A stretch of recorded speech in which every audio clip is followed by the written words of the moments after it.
రాజధాని రైతులకు రుణాలిచ్చే విషయంలో బ్యాంకర్లు ఇంకా వెనుకాడుతున్నారు. రైతులకు ప్రభుత్వం ఇచ్చిన రిటర్నబుల్ ప్లాట్లపై వైసీపీ ప్రభుత్వం తీసుకున్న నిర్ణయంతో రుణాలు ఇవ్వడానికి బ్యాంకులు నిరాకరించాయి. కూటమి ప్రభుత్వం వచ్చి 7 నెలలవుతున్నా అదే పరిస్థితి కొనసాగుతోంది.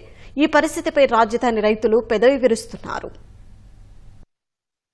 రాజధాని అమరావతి నిర్మాణానికి భూములిచ్చిన రైతులకు ఒప్పందం మేరకు సీఆర్డీఏ అధికారులు రిటర్నబుల్ ప్లాట్లను ఇచ్చారు.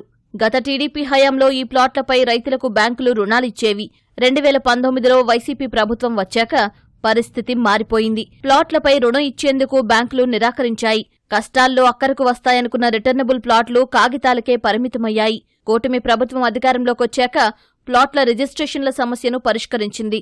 బ్యాంకు రుణాల విషయంలో మాత్రం ఇంకా ప్రభుత్వం నుంచి అనుమతి రాలేదు. దీంతో రైతులకు ఇబ్బందులు తప్పడం లేదు. మరి ఈ రోజు ఇప్పుడు కొత్తగా గవర్నమెంట్ వచ్చి అమరావతిని ఏకైక రాజధానిగా ప్రకటించి కూడా 7 నెలలు అయిపోయింది. మరి ఇప్పుడు కూడా మరి బ్యాంక్ మేనేజర్ గారి దగ్గర కనుక్కుంటే వాళ్ళకి మాకు ఆర్డర్స్ వస్తే ఇవ్వడానికి మేము రెడీగా ఉన్నామండి. మరి స్టేట్ లెవెల్లో మరి అది నిర్ణయం తీసుకోవాలి. అది ఆ నిర్ణయం తీసుకుని మాకు ఓకే చెప్తే మళ్ళీ మేము డిస్ట్రిక్ట్ లెవెల్లో కూడా మళ్ళీ మా బ్యాంకర్స్ అందరూ కూడా మీటింగ్ పెట్టుకుని మాకు రూల్స్ అండ్ రెగ్యులేషన్స్ కనుక వాళ్ళ పైనుంచి వస్తే కనుక మేము లోన్లు ఇస్తానికి రెడీగా ఉన్నామని చెప్పి మన బ్యాంక్ మేనేజర్ గారు ఐఓబి బ్యాంక్ మేనేజర్ గారు చెప్పి ఉన్నారండి. ప్రభుత్వం నుంచి కానీ వాళ్ళ బ్యాంకర్స్ పై బ్యాంకర్స్ నుంచి ఎస్ఎల్బిసి రావాలంట.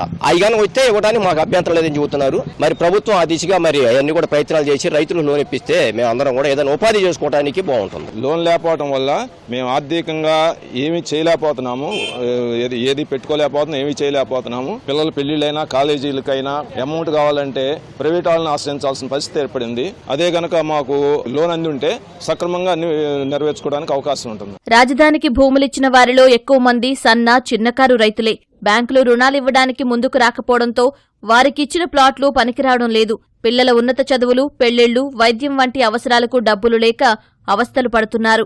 వైసీపీ సర్కారు నిర్లక్ష్యం వల్ల రైతుల ప్లాట్లు ఉన్న ప్రాంతం గతంలో చిట్టడివిలా మారింది. కూటమి ప్రభుత్వం వచ్చాక జంగిల్ క్లియరెన్స్ పనులు జరిగాయి. ఆ ప్రాంతంలో మౌలిక వసతుల కల్పనకు ప్రభుత్వం చర్యలు చేపట్టింది. ఇలాంటి పరిస్థితుల్లో కూడా నిబంధనల పేరుతో బ్యాంకర్లు ప్లాట్లకు రుణాలు ఇవ్వకపోవడాన్ని రైతులు ఆక్షేపిస్తున్నారు. గతంలో అసలు ఆ ప్లాటే పెట్టుకోమన్నారు, కాదు ఇప్పుడు ప్లాట్లు పెట్టుకుంటామంటున్నారు. దానికి ఏది రిటర్న్స్ ఉంటేనే ఇస్తామని అంటున్నారు, కొర్రీ పెడుతున్నారు. ఇప్పుడు ఈ ఐటీ రిటర్న్ తో సంబంధం లేకుండా ఇప్పుడు మా ప్లాట్ అనేపాటికి గజం 5,000 గవర్నమెంట్ వాల్యుయేషన్ ఉంది. ఆ 5,000 కాడికైనా మాకు లోన్ ఇవ్వమని మేము అడుగుతున్నాం. అది మొన్నటిదాకా గవర్నమెంట్ సరిలేదు. ఇప్పుడు వచ్చిన గవర్నమెంట్ పని సాగి అన్ని సాగితే దాని మీద మామూలుగా ఏదైనా పూర్తి అవగాహన వచ్చి ఏదైనా ఇస్తారేమో కానీ ఇప్పుడు మాత్రం ఇట్లేదండి. అసలు చదువు చేయాలంటే మరి ఒక్కొక్కటిగా 2-3 లక్షలు అవుతున్నాయి. మరి ఏడ తెస్తారు? ఈ లోపల ఏదైనా బ్యాంకు లోన్లు మామూలుగా అంగీకరించి ఇచ్చారనుకో బొట్టును పడతాడు. ఏదైనా ప్రభుత్వం తీసుకోవాలి దీని మీద చర్య. గతంలో మాకు భూమి ఉండగా బ్యాంకు పోతే లోన్లు 50,000 నుంచి 5 లక్షల దాకా ఇచ్చేవాళ్ళు రైతును బట్టి. సబ్సిడీ అప్పుడు 30 పైసలు 40 పైసలు వడ్డీ ఇచ్చేది. అట్లా కాకపోయినా ఇప్పుడు రైతు కింద లేం కాబట్టి గజాల్లోకి వెళ్ళాం కాబట్టి గజం 5,000 ఉంది. బయట రేట్ అయితే ఓ ఏరియాని బట్టి 30 నుంచి 50 దాకా ఉంది. ఆ రేట్లు కాకపోయినా వీళ్ళు గజానికి కనీసం 2,000 ఇస్తే వచ్చిన బట్టి ఎవరు ఒప్పి కొందరు తీసుకొని దేని మీద తీరుతాం. కానీ అప్పు మరి ఏమైనా డబ్బులు కావాలంటే మనకి అందుబాటులో దొరకట్లా. అసలు 5 ఏళ్ళు అయితే అసలు ఏడుండేవి అన్నారు గతంలో. ఇప్పుడైతే శుద్ధం చేద్దాం అన్నట్టు దాటేస్తున్నారు కానీ ముంగలకి రావట్లేదు. రాష్ట్ర స్థాయి బ్యాంకర్ల కమిటీ సమావేశం జరగకపోవడం, కొత్తగా మార్గదర్శకాలు రాకపోవడమే ఈ పరిస్థితికి కారణమని బ్యాంక్ అధికారులు చెబుతున్నారు.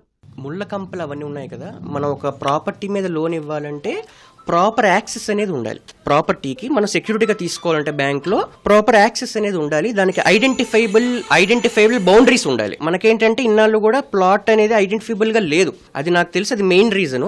బట్ మనకి ఎస్ఎల్బిసి నుంచి గైడ్ లైన్స్ వస్తే గనక మనం ఇవ్వడానికి సిద్ధంగా ఉన్నాం. ఎస్ఎల్బిసి సమావేశం నిర్వహించి రుణాలపై చర్చించాలని రాజధాని ఐకాసా నేతలు ప్రభుత్వం దృష్టికి తీసుకెళ్లగా సానుకూలంగా స్పందించినట్లు సమాచారం.